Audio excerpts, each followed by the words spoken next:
Oi, eu sou a Chica. Seja bem-vinda ao resumo das novelas.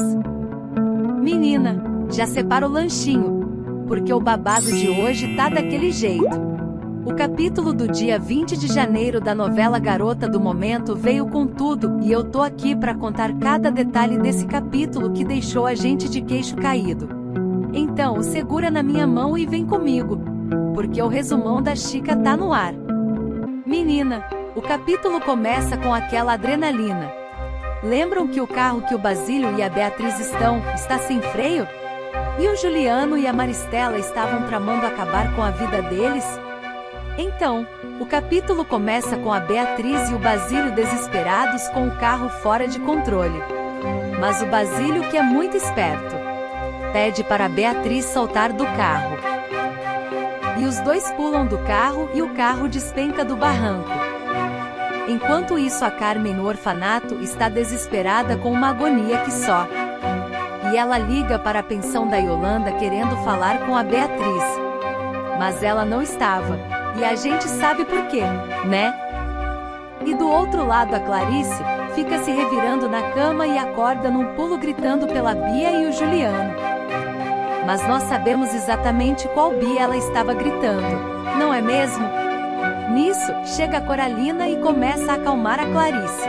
Ela então pergunta da Beatriz, a menina que estava outro dia na perfumaria, querendo saber onde ela está. A Coralina fica passada e começa a falar que a Beatriz está ótima, que foi garota propaganda da perfumaria, que recebeu aulas na Magnifique, e questionou se ela não se lembrava disso. E ela, meio confusa, responde que lembrava sim, mas que não foi na Magnifique que ela recebeu as aulas, que foi no Gente Fina. Ai gente, tadinha da Clarice, né? E ela completa dizendo, eu fecho os olhos e vejo o rosto dela, e que escuta a música. Sim, meninas, a Clarice escuta a música dela com a Beatriz. Ai, eu só choro aqui com essa cena. A Coralina tenta acalmar a Clarice levando ela de volta para a cama e dá o remédio para a Clarice. Enquanto isso, temos a cena dos vilões. Mãe e filho esperando o telefonema, com a notícia que a Beatriz e o Basílio sofreram um acidente. Maristela está mais angustiada que o Juliano. E o Juliano fala, a essa hora o acidente já deve ter acontecido. E que logo vão encontrar o carro batido com os corpos da Beatriz e do Basílio mortos. E a Maristela questiona o Juliano, se o mecânico corre o risco de abrir a boca sobre o carro. E o Juliano garantiu que não. Bom, vamos só ver, né? Agora voltando a falar da Beatriz e do Basílio. A cena começa com os dois observando o carro afundando no mar. E a Beatriz diz, por pouco não era gente dentro do carro se afogando. E nisso, o Basílio conclui que não tinha ninguém esperando para matar eles em Niterói. Que eles sabotaram o carro de propósito para que isso parecesse um acidente normal. E com isso o Basílio dá um alerta. Ninguém pode saber que estamos vivos. E os dois saem da cena. Mas a Beatriz fala pro Basílio que eles têm que ir à polícia, pois eles sofreram um atentado. E o Basílio explica para a Beatriz que não podem fazer isso. Que o Juliano e a Maristela não podem saber que estão vivos. E que é para eles fugirem para ganhar tempo. Ai menina, nessa eu estou de acordo com o Basílio. E vocês? Enquanto isso na pensão, Beto e Glorinha estão conversando com a Yolanda perguntando da Beatriz. E ninguém sabe onde ela pode estar. Glorinha supõe que ela deve estar em algum compromisso da perfumaria. Entretanto, eis que chega Arlete e comenta que viu a Beatriz e o Basílio saírem às pressas da pensão. Agora falando um pouco da briga que a Bia, Eugênia e Celeste tiveram na escola. Elas vão para a boate da Lígia que acolhe as três para tratar dos arranhados que elas sofreram. E a Lígia comenta, nossa, mas essas meninas têm umas unhas afiadas. E a Bia complementa, antes fosse só as unhas, o problema é a língua. Menina, segura essa. Pois quando a Celeste conta que a mãe de uma delas disse que ia conversar com a diretora para expulsá-la, a Lígia ficou uma fera, e a Lígia faz questão de ir à escola delas para denunciar as agressões.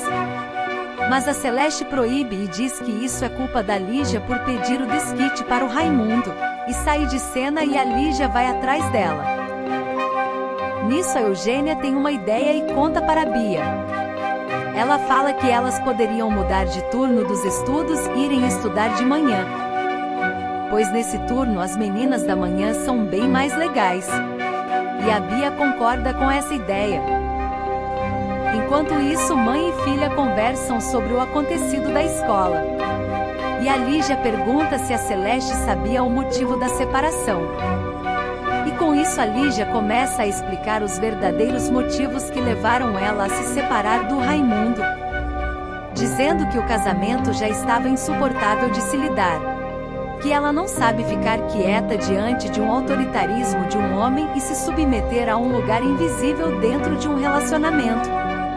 A Celeste até entende, mas o que ela não compreende é como ela abandona os próprios filhos. E a Lígia confessa que ela nunca sonhou em ter uma família. Menina, fiquei passada. E a Celeste começa a chorar e questiona, porque ela casou e teve 3 filhos. E ela conta que foi criada para isso, que casar e ter filhos era o único destino de uma mulher. E depois ela descobriu que não é o único caminho. Ai gente, que drama familiar. E a Celeste ainda questiona se eles foram um erro na vida dela. E a Lígia diz que não foi, que eles foram a parte mais bonita da vida dela. Ai menina, pega o lenço que hoje a Chica está aqui, e não tô parando de chorar. E Lígia pede para a Celeste tentar entender que ela não estava feliz e que tinha uma vida miserável. E que ela teve que tomar uma decisão, que tinha que pensar na felicidade dela. E que sim foi egoísta, mas que não duvidava da capacidade deles de se tornarem pessoas incríveis. E que eles iriam conseguir entender ela. E conta que tentou visitar eles milhões de vezes, mas o Raimundo nunca deixava. E ela ainda diz que ela vai lutar com unhas e dentes para a felicidade deles. Mas aí o telefone toca e Lígia pede para a Celeste não odiar ela, que ela sempre vai ter o máximo que ela tem a oferecer. E termina dizendo: eu te amo, filha. Que emoção! Gastei quase todos os meus lenços aqui.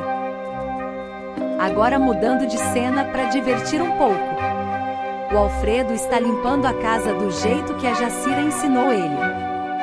E com isso ele dá uma folga para a Jacira, que sai com um carrinho de bebê com o pato João, que ela afirma que é fêmea. Só rindo que essa Jacira. Nisso a Teresa entra em cena e começa a rir do Alfredo limpando a casa.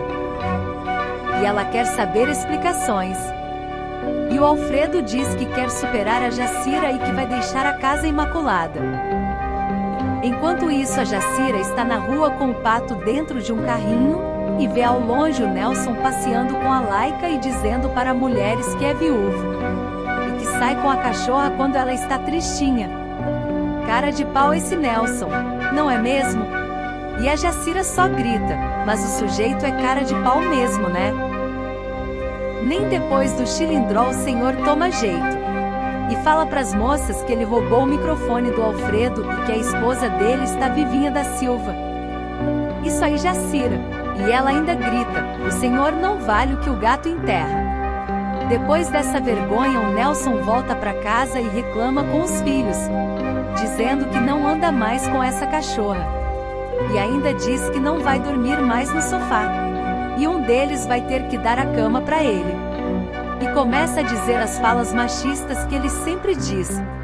Que amor de homem é dinheiro no banco, esposa em casa, comida na mesa e diversão na rua. Aff, que homem mais machista. E depois dessa os meninos deixam o pai falando sozinho. Agora voltando na casa do Alfredo. A Eugênia conta para a Teresa o acontecido na escola. E a Teresa entende e não coloca ela de castigo. E diz que faria a mesma coisa para defender uma prima. E a Eugênia aproveita e pede para trocar de turno na escola. E a Teresa deixa sem problemas e que tem todo o apoio dela. E aí a Eugênia começa a falar do Guto, que ela perdeu a felicidade depois que eles terminaram. E a Teresa acolhe ela dizendo que primeiro amor é assim mesmo que depois passa. Mas a Eugênia fica muito triste, dizendo que não vai conseguir arrumar outro amor e sai da sala. Nisso a Jacira começa a falar com o Pato dizendo como ela pode ajudar a Eugênia. E aí ela tem uma ideia, dizendo: o único remédio para curar o coração da Eugênia é um novo amor. Enquanto isso, no boliche, o Guto chega para conversar com o Vinícius, perguntando se ele tinha melhorado da mão. E o Vinícius acaba aproveitando para convidar o Guto ao cinema. O Guto fica sem graça e antes de responder, adivinha quem chega? Sim, o Topete junto com o Carlito chegam para interromper a conversa. Voltando a falar agora da trama da novela. O Beto e a Glorinha vão até a perfumaria saber informações da Beatriz. E o Juliano lhe responde que ela foi para Niterói num evento beneficente da campanha. Que safado esse Juliano, né? E a Marlene confirma, mas o Beto questiona o porquê ele não foi avisado do evento, já que ele acompanha a Beatriz nas agendas da campanha. E o Juliano tenta enganar, dizendo que não pensou nisso e também não sabe quando eles voltam. Depois disso, o Beto fica com um aperto no peito e não engole a conversa do Juliano. Nisso chega Zélia e pergunta do Juliano.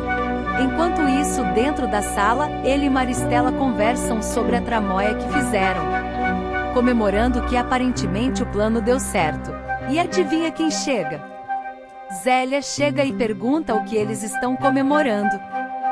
E a Maristela responde dizendo: nós resolvemos o problema que você nos trouxe. Nisso Zélia entra em pânico, perguntando da Beatriz o que fizeram com ela. Mas eles não contam. E ela pressiona. Mas a Marlene entra na sala bem na hora. E diz que tem um policial querendo falar com o Juliano. E a Maristela fala: o circo vai começar ainda hoje, e vai estar em todas as rádios. Zélia, desesperada, quer saber o que eles fizeram com a Beatriz. Agora voltando à casa do Alfredo, Jacira atende um entregador que entrega para Eugênia um buquê de flores e uma carta. Ai ai, quem assistiu Fofocando com a Chica já sabe de todo esse babado, né? Então, a Eugênia recebe uma carta de um admirador secreto, mas ela não acredita e acha que é deboche. E a Eugênia perde a fome e sai da mesa. E com isso a Jacira conta para o Alfredo que foi ela que mandou as flores para ver se ela esquecia do Guto. Mas o tiro saiu pela culatra. E o Alfredo diz que a ideia não é ruim. Menina, Alfredo vai ajudar a Jacira com o plano. Diz que vai virar sócio da Jacira com o admirador. Nisso ligam do estúdio para a casa do Alfredo dizendo que é uma emergência. Enquanto isso, o Renê chega à casa de Yolanda se apresentando, dizendo que ela parece uma irmã mais velha da Ana Maria.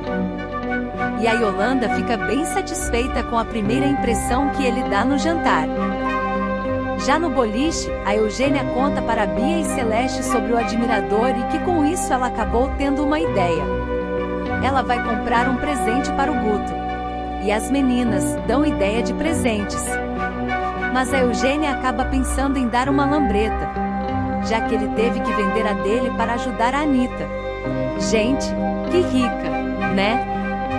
E na pensão, a Glorinha chega perguntando da Beatriz, mas eis que começa uma chamada urgente na TV. E nisso o elenco da novela inteira está assistindo a TV.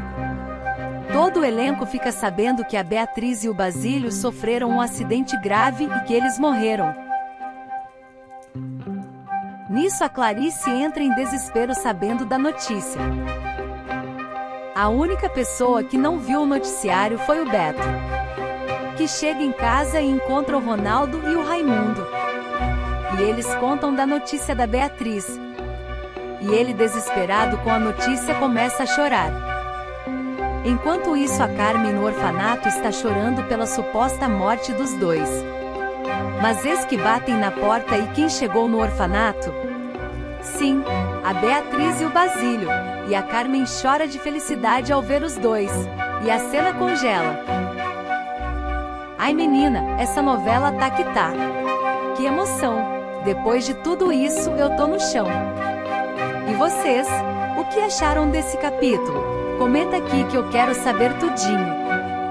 Ah, e não esquece de curtir, compartilhar e se inscrever, porque amanhã tem mais babado, confusão e gritaria. Beijo da Chica e até o próximo resumão das novelas.